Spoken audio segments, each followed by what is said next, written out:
नमस्कार। साल का पहला दिन है और पहले दिन तमाम खबरों के साथ कुछ नई बातें, कुछ पुरानी बातों के साथ हम आज ये कार्यक्रम शुरू कर रहे हैं। नए साल में हम बहुत कुछ प्रयास है हमारा कि बहुत कुछ आपको हम बता पाएँ, कुछ अच्छा बेहतर कर पाएँ। हमारी ईश्वर से प्रार्थना भी है कि ये साल आपका बहुत बेहतर निकले। जो 60 से उम्र से ज़्यादा हो गए हैं उनके लिए भी आग्रह है कि वे कृपया करके योग और आसन और सब करें ताकि स्वास्थ्य को बेहतर तरीके से रख पाएँ, क्योंकि आने वाले समय में अब उनको अपने स्वास्थ्य का ध्यान रखना शुरू कर देना चाहिए। मैं 60 का हो गया हूँ इसीलिए बता रहा हूँ आपको, हालांकि ज़्यादा हूँ मैं। और शेखर जी आप भी अपने स्वास्थ्य का ध्यान रखिए। ये तो थी नए साल की बात। और शेखर जी का जन्मदिन भी था कल, और चूँकि कल खबरों का लोड ज़्यादा था तो हमने सोचा कि हम एक दिन बाद बना लेंगे। तो शेखर जी कल के जन्मदिन की आपको बधाई, धन्यवाद। और प्रभात के दर्शन होते ही जी है ना, प्रकाश की किरणें फैलते ही, सूरज के आने के बाद और इसके सूरज के आने के बाद ऐरावत पर महेंद्र के दर्शन होने के साथ आपको ऐसे संस्थान में स्नेह मिलता रहे जहां पर आप हैं। नाम पूरे आगे मेरे को लगता है।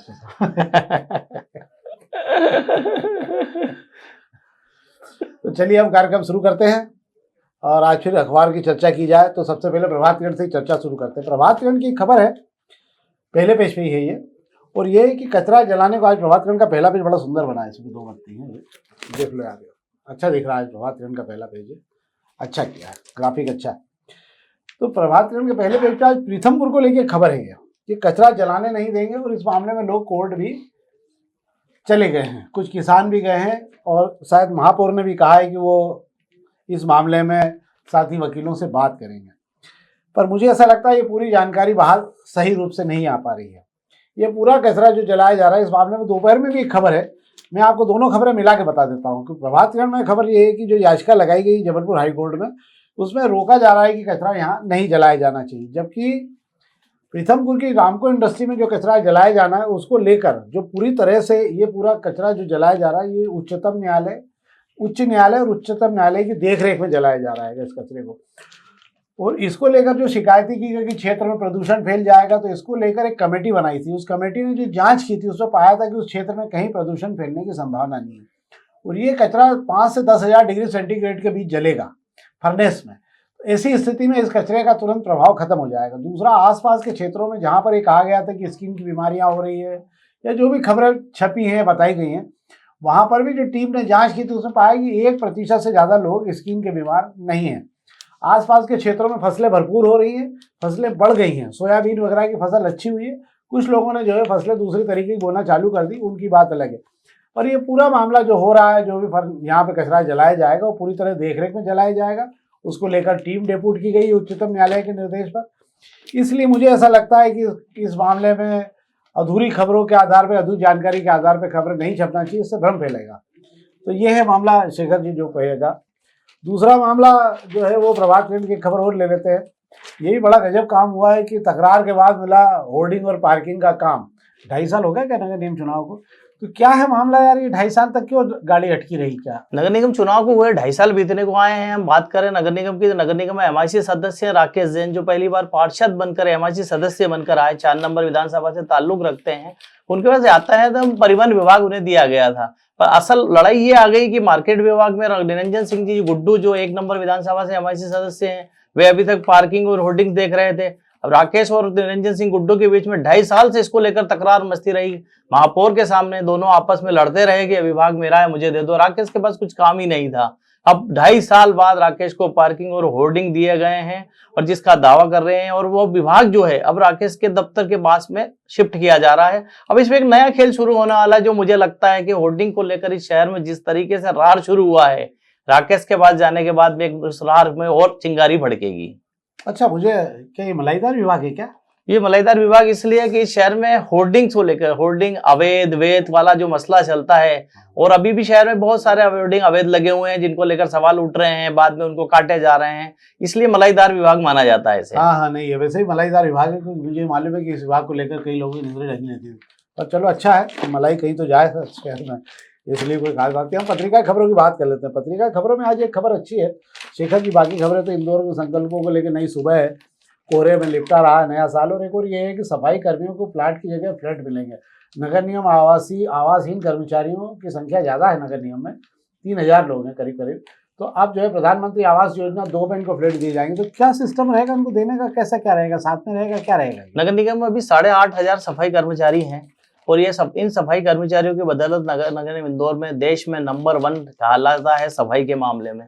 नगर निगम कमिश्नर शिवम वर्मा की ऐसी मंशा है कि सफाई मित्रों को भी फ्लैट दे दिया जाए। आज से प्रधानमंत्री आवास योजना 2.0 की शुरुआत होने जा रही है, इसका दूसरा चरण शुरू हो रहा है। अब नगर निगम जहां भी इमारतें बनाएगा उस इमारतों में इनके लिए भी इमारतें बनाकर इनको फ्लैट देने की मंशा जाहिर की है कमिश्नर साहब ने, और उनकी ऐसी योजना है। अगर उनके रहते कोई इमारत तैयार हो गई तो मुझे लगता है कि सफाई मित्रों को मिल जाएगा। कमिश्नर बदल गए तो ये योजना कहाँ जाएगी मैं अभी कहना मुश्किल है।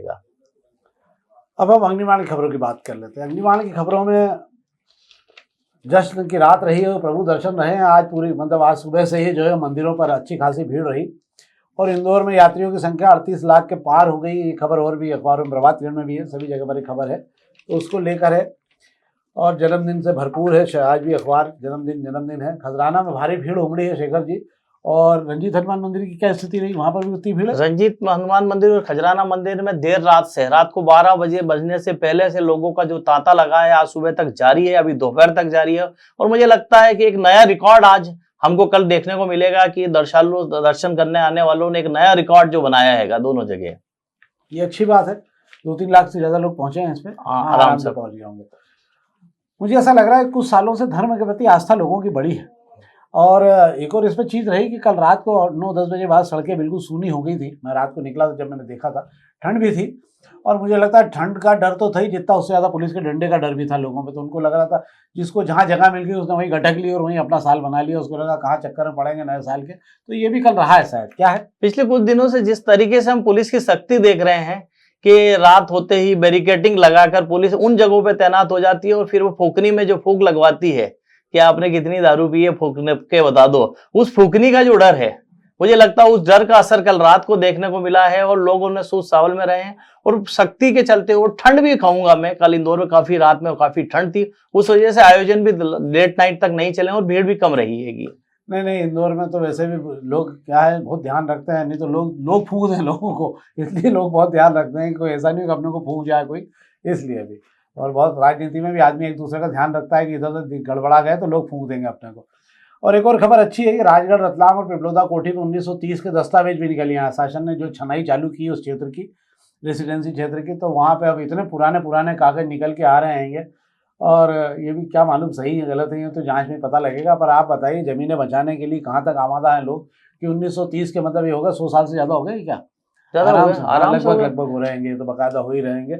100 साल पुराने कागज भी निकल के आ गए और अगर जरूरत पड़ी तो मुझे लगता है 150-200 साल पुराने कागज भी निकल आएंगे। इंदौर में जमीनों के जादूगर ने होलकर रियासत के स्टाफ बना के सब कुछ कर रखा था, वो भी जमाना हुआ करता था। क्या है पूरी खबर? भाई साहब, रेसिडेंसी कोठी के जिस इलाके की नपती हो रही है, जहाँ मालिकाना हक देखे जा रहा है, वो उस जगह के लिए हर पैसे वाले की इच्छा, इस शहर के हर पैसे वाला आदमी चाहता है कि उसका वहाँ मकान हो, वहाँ कोठी हो, वहाँ घर हो। अब जो लोग वहाँ काबिज हैं वो लोग अपनी जमीन को बचाने के लिए सारे कागज आगे कर रहे हैं। हो सकता है हमें राजा महाराजा को दिए गए दान पत्र भी आगे देखने को मिल जाए इस तरीके के सर्वे में। हाँ, राजा महाराजा के पावर भी मिल जाएंगे उस जमाने में, भले इंग्लिश टाइपिंग नहीं हो पर टाइपिंग भी मिल जाएगी अगर अपना सब हो जाए, वो सब हो सकता है। आज कलेक्टर को 1 साल पूरा हो गया, इसके आधार पे मुझे लगता हो गया है क्या 1 साल पूरा कलेक्टर साहब को? हाँ, अग्निबाण की खबर बता रही है कलेक्टर आशीष सिंह को इंदौर शहर में आए 1 साल हो गया है। 1 साल हो गया और 1 साल होने पर उनको बधाई और उनके बेहतर कार्यों को निश्चित रूप से सराहा जाना चाहिए। एक तो उन्होंने गरीबों को बहुत दरिया दिली से 2.5 करोड़ रुपया जो है बांटा है। रेड क्रॉस वगैरह जो पैसा आता है गरीबों को उनके दरवाजे से खाली नहीं। इसके पहले पूर्व कलेक्टर थे, क्या नाम था उनका, वो भी शिविर लगा कर बाकायदा जो है विकलांग बच्चों को उनको बड़ी मदद किया करते थे। मुझे लग रहा है यही परंपरा आगे बढ़ा के रखी आशीष सिंह जी ने। पर आशीष सिंह जी का कार्यकाल जो है कई मायनों में याद किया जाएगा। कौन कौन से ऐसे मायने हो सकते हैं, याद आ रहे हैं कुछ ऐसे मायने? आशीष सिंह जी इंदौर नगर निगम कमिश्नर रह चुके हैं, शहर को समझते हैं, तो कलेक्टर रहते भी अभी देखा जा रहा था बीच में जब थोड़ी सी नगर निगम को या हर विभाग आइडिया को चलाने की बात आई थी, आशीष सिंह जी के निर्णय ही शहर में लिए जा रहे हैं। और मुझे लगता है प्रशासनिक जो निर्णय हो रहे हैं वो कलेक्टर आशीष सिंह जी के ही लिए हो रहेंगे, इसलिए वो कई उनकी बात कही हुई उनके लिए फैसले कई मायने रखते हैं। हाँ, निश्चित रूप से। एक और खबर इसमें, गणतंत्र दिवस पर अम्बेडकर जन्म उत्सव में राहुल और प्रियंका भी आ रहे हैं। पुष्टि तो नहीं है पर आ रहे होंगे। हाँ, एक और खबर यार ये भी है वही अपन पहले बात कर चुके हैं कि 46,000 से ज़्यादा आवारा कुत्ते गुस्से में घूम रहे हैं ये, और ये अपना गुस्सा चाय जहाँ निकाला करते हैं। यार ये कुत्ते भी गुस्से में क्यों घूम रहे हैं चाय जहाँ पर ये? अच्छा, कुत्तों को खाने पीने की व्यवस्था नहीं है, सबसे सफाई बेहतर हुई है, खान पान के लिए कुत्ते परेशान हो रहे हैं, इनके लिए खाने पीने का इंतजाम नहीं है। पर नगर निगम की परेशानी ये है कि सिर्फ नसबंदी कर सकता है नगर निगम, खाने पीने का इनका इंतजाम नहीं कर सकता है, खाने पीने को नहीं मिलता है, चिड़चिड़े हो जाते हैं, मौसम का भी इन पर असर पड़ता है। तो इसलिए इस वजह से डॉग बाइटिंग की घटनाएं जो है हमारे शहर में बढ़ रही है, और जिसको लेकर कई बार सवाल उठते हैं, पर नगर निगम हथियार टेक देता है कि उनके हाथ में नहीं है, कोर्ट का आदेश है। हाँ ठीक बात है ये। पर मुझे एक बात समझ में नहीं आती कि नगर निगम जब ये इनकी नसबंदी कर देता है, ये नसबंदी नहीं कर पाता, नसबंदी कर देता है पर इनके खाने वाने की व्यवस्था नहीं कर सकता।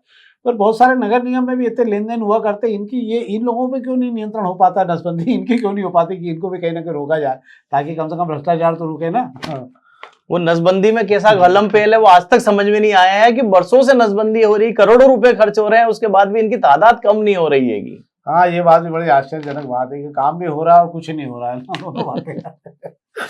अब हम दोपहर की खबरों की बात कर रहे हैं, क्योंकि हमारे पास भी समय कम है, इसलिए हम दोपहर की केवल पहली पेज की खबरों की बात करेंगे। एक तो पहले पेज की खबर है, मैं आपको फिर भी बता दूं कि रिजर्व बैंक ने एक रिपोर्ट जारी की है और उन्होंने बताया है कि तमाम बैंकों में रखा हुआ जो सोना गिरवी रखा गया है, खासकर मध्यम वर्गीय परिवारों द्वारा, तो उनकी जब सर्वे किया और जांच की गई तो पाया गया कि इलाज, स्कूल की फीस और कर्ज चुकाने के लिए इन घरों ने अपना सोना गिरवी रखा था। कुछ लोगों ने NBFC में रखा था, कुछ लोगों ने बैंकों में रखा था, पर अब ये सोना छुड़ाने की स्थिति में नहीं है और इनकी संख्या बढ़ते बढ़ते 50% से ज़्यादा हो गई जिन लोगों को जो बैंकों से अपना सोना लेने को तैयार नहीं, क्योंकि उसका ऊपर और पैसा देना पड़ रहा है उनको, और वो पैसा उनका जो है वह वापस आएगा नहीं, इसलिए वो उसको ध्यान भी नहीं दे रहे हैं। बड़ा नुकसान हो रहा है इससे। सोना आदमी तब गिरवी रखता है जब वो सारा काम करके देख लेते हैं उसके पास पैसा नहीं है, और भारतीय परिवारों में हर दूसरा परिवार जो है वो कर्ज में डूब गया है, खर्च बढ़ गए हैं परिवारों में और उसके कारण कर्ज भी बढ़ रहा है। ये है दो खबरें दोपहर की, बाकी सब वो खबरें हैं जो आप दूसरे अखबारों में पढ़ ले रहे हैं, इसलिए मैं इस पर बात नहीं करूँगा। हम राजनीतिक चर्चा कर लेते हैं 2 मिनट। हमने कल शहर नगर अध्यक्ष को लेकर बात की थी भाजपा के, तो आज हम जो है ग्रामीण क्षेत्र के अध्यक्ष को लेकर जो खींचतान चल रही है उस पर बात कर लेते हैं हम। क्या है सीन ग्रामीण क्षेत्र में शेखर जी? अभी ग्रामीण भाजपा के जिला अध्यक्ष चिंटू वर्मा हैं, जो 8 महीने पहले ही बनाए गए थे, लोकसभा चुनाव के वक्त बनाए गए थे। अब चूंकि रायशुमारी हो गई है, चिंटू वर्मा को लेकर भी रायशुमारी हुई है, नाम उनका भले ही सबसे ऊपर गया है, पर बड़ा एक चौंकाने वाला घटनाक्रम हमने जो ग्रामीण की राजनीति में देखा है, भाजपाई सियासत में देखा है कि चिंटू वर्मा मंत्री कैलाश विजयवर्गीय की गुट से ताल्लुक रखते हैं और उन्हीं की बदौलत जिला अध्यक्ष बने थे। पर चूंकि जिले में मनोज पटेल, उषा ठाकुर भी विधायक है और उनकी मंत्री गुट से बिल्कुल नहीं बढ़ती हैगी। ये 2 ध्रुव तो चिंटू के खिलाफ थे ही, पर तीसरा चौंकाने वाला ध्रुव जो आया है कि पहलवान तुलसी पहलवान, जो सांवेर विधानसभा के विधायक और कद्दावर मंत्री हैं, उन्होंने ताल ठोकते हुए चिंटू के खिलाफ अपना उम्मीदवार खड़ा कर दिया है, अंतरदयाल। इसके बाद में मामला बड़ा दिलचस्प हो गया है कि जिले की सियासत किस ओर जाने वाली है। तो अंतरदयाल जो है ये पहले कांग्रेस में थे क्या? अंतरदयाल भाजपा के ही पुराने कार्यकर्ता हैं और एक सुभाष महोदय और नाम है, ऐसे 3 4 5 नाम है, पर अंतरदयाल का नाम बड़ी ताकत से पहलवान ने रखा हैगा और सांवेर विधानसभा के पुराने भाजपाई हैंगे। पर भाई साहब सवाल बड़ा ये आता है कि यही तुलसी सिलावट है जिनके लिए रमेश मेंदोला, कैलाश विजयवर्गीय ने पूरी ताकत उपचुनाव में लगाकर सांवेर में एक रिकॉर्ड 50,000 से ज्यादा वोटों से जीत दिलाई थी, वही तुलसी सिलावट अब उन्हीं के नुमाइंदे की राह में रोड़ा बन रहे हैं। हाँ, राजनीति में ये होता है, आप जिसको आगे बढ़ाते हो फिर वो आपको आगे बढ़ा देता है, ये तो राजनीति का मूल सिद्धांत होता है। और मुझे लगता है कि चिंटू वर्मा भी जो है वो, रमेश जी मूछ तो रखते नहीं पर उनकी मूछ का बाल है, क्योंकि ग्रामीण क्षेत्र में रमेश जी का परचम और झंडा लेके यही आदमी लंबे समय से काम चलता है। चिंटू रमेश जी से ज्यादा कैलाश जी की मूछ का सवाल है। और चिंटू के बारे में अगर बात की जाए तो अब बड़ी दुविधा कैलाश विजयवर्गीय के सामने ये खड़ी हो गई है कि चिंटू को जिला अध्यक्ष कायम रखना है और शहर में भी अपने बंदे को बिठाना है। अब पलड़ा ऐसा हो गया है कि किस तरफ कैलाश जी का रुक जाएगा। शहर मांगते हैं तो गांव छूट जाएगा, गांव मांगते हैं तो शहर छूट जाएगा। इस पूरी कश्मोकश में चिंटू की चिंता बढ़ गई है। आज हालांकि उनका जन्मदिन है, पर समस्या है कि जन्मदिन में वो मजा नहीं आ रहा है जो मजा आना चाहिए। हाँ, मतलब अपन मान लें, आपको लग रहा है कि कैलाश वर्गीय की मूछ के बाल में कोई फर्क पड़ जाएगा कहीं से कहीं तक? कैलाश जी अगर ग्रामीण में चिंटू को रिपीट कराते हैं तो शहर के लिए उन्हें मोह छोड़ना पड़ेगा। और शहर को लेकर जो कुश्ती सियासी अखाड़ा बना हुआ है नगर अध्यक्ष की कुर्सी, उसको लेकर मामला दिल्ली तक जा रहा है। तो ऐसे में मुझे नहीं लगता कि इतना आसान है किसी भी तरफ अध्यक्ष की कुर्सी कायम रखना। हाँ, मुझे लगता है कि अगर ये मामला यहाँ नहीं निपटा तो फिर मुझे लगता है अमेरिका चुनाव खत्म हो गया, ट्रम्प के पास जाकर तो निपट ही जाएगा ये, क्योंकि इसके बाद में अगर ये छोटे-छोटे मामले भी वहाँ जाने लग गए तो फिर दिल्ली में बड़ा गजब होगा। पर मुझे ऐसा लगता है कि कैलाश वर्गीय की मूंछ के बाल को हाथ लगाना इतना आसान तो नहीं होगा राजनीति में, क्योंकि उनकी मूंछ के बालों के लिए तो राजनीति होती रही है उनकी तो खुद की। पर देखते हैं, तो समय बताएगा कौन आगे आ रहा है, कौन पीछे आ रहा है। और ये तो थी हमारी आज की खबरें। एक बार फिर नए साल की शुभकामना के साथ आपको जो है आपकी समृद्धि के लिए हम भगवान से प्रार्थना करते हैं। और इसी के साथ एक और प्रार्थना और करते हैं कि आप कृपा करके आज नए साल में कम से कम अधिक से अधिक लाइक करिए और अधिक से अधिक इस कार्यक्रम को डिस्ट्रीब्यूट करिए, ताकि हम अधिक से अधिक लोगों तक पहुँचे और आपके चेहरे पर हल्की सी मुस्कान भी ला सकें। बहुत बहुत धन्यवाद।